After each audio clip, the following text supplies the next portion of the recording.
रहमतुल्लाहि व बरकातहू। अब्दुल करीम आज़ाद मुखातिब हूँ। आज आप दोस्तों की खिदमत में कुश्ता पारा अक्सरी ख़वास का हामिल दर बूटी यानी कि बूटी से बनाने वाला कुश्ता पारा जो कि इंतहाई आसान तरकीब से बनता है वो पेश खिदमत है।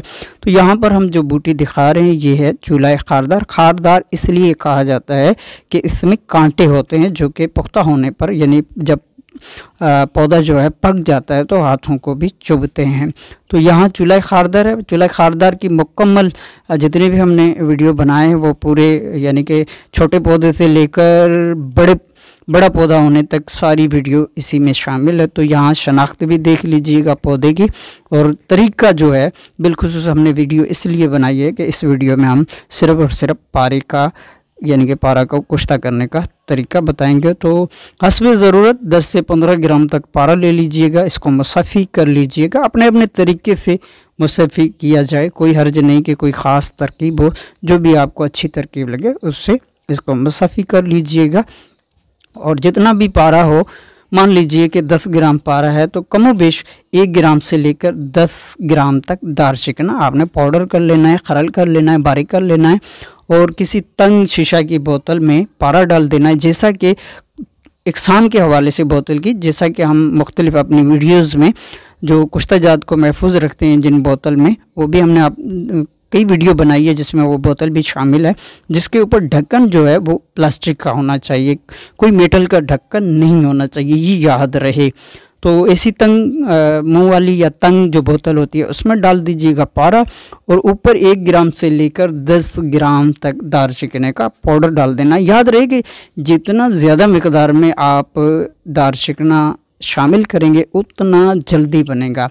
तो पारे के ऊपर दारचिकना डालकर फिर इस पर रबड़ वाला ढक्कन लगाकर, जो कि एयर टाइट हो, कोई इसमें हवा वगैरह का इखराज या अंदर दाखिल होने की कोई गुंजाइश ना हो, तो इसको एयर टाइट कर लीजिएगा। और फिर ऊपर कोई कॉटन टेप वगैरह लपेट लीजिएगा ताकि ये महफूज रहे। अच्छी तरह कॉटन टेप लपेटना है, और फिर इससे बोतल को किसी महफूज जगह पर धूप में रख देना है।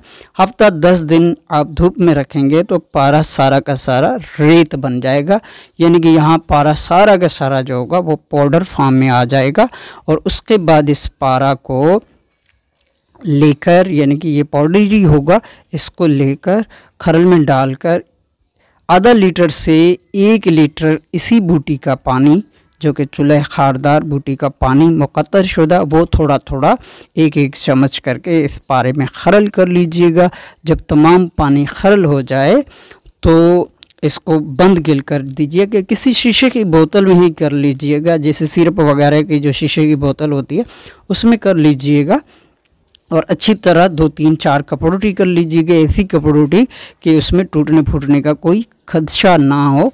तो इस तरह गिल करके खुश्क करके फिर 1 पाव यानी कि 250 ग्राम से लेकर 300 ग्राम उपले छोटे छोटे 1 इंच के टुकड़े कर लीजिएगा, और फिर इसे आग लगा दीजिएगा। जब आग बिल्कुल लग जाए, धुआं इसमें से ख़त्म हो जाए, ऐसी आग को बेदूध आग कहते हैं, जब धुआं ख़त्म हो जाए और कोयले बन जाएं तो इसके दरमियान आप जो गिलशुदा पारे की जो भी बोतल है, बर्तन है, वो इसमें डाल दीजिएगा और ऊपर से ढांप दीजिएगा इन कोयलों से। उपले के याद रहे कि उपले के छोटे छोटे टुकड़े करने, आधा इंच 1 इंच के, इससे बड़े टुकड़े नहीं करने। तो इस तरह जब निकालेंगे तो आपका पारा जो होगा ये फूल कर, जैसे मकई के दाने फूल जाते हैं इस तरह फूला हुआ निकलेगा। पारा का फूला हुआ कुश्ता अलहदा होगा, जो बूटी के पानी का जो थोड़ा बहुत फुजला होगा वो अलहदा होगा।